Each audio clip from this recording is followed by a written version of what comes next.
2020 tonight, and the issue of police reform is a major topic nationwide. So we asked the major Republican candidates for the 2nd Congressional District, should the country have national police training measures? Here are their answers.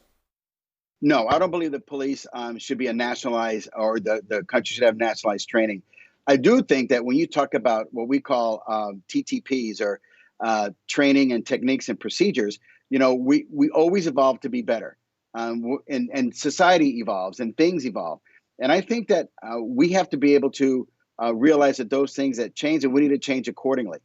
Some things that were working at the turn of the century may not work now. And so we always need to be evolved. And I think that resides with the states. I think that a police force or state police in Idaho, Missouri, or Texas, or Florida are different than here in New Hampshire. I think that the states need to figure out how it is that they want to make sure that they provide law enforcement within the bounds of their state. And so I don't think a national thing is and mandated down to everybody. I think each state needs to realize that they have to protect their citizens. I don't think defunding them is the right answer, and reallocating, I think that should be left up to the police agencies and to the state.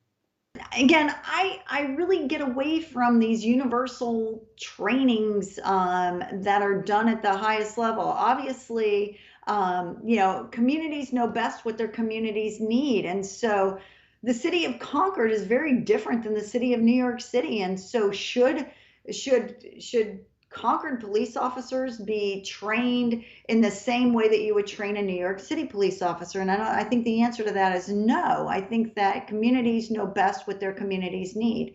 And so I would not be supportive. It doesn't sound like a good idea of a decentralized training program done at the federal level that only produces more bureaucracy, more budgetary bloat, and another agency that has to oversee what happens at the state level and undermines the 10th Amendment.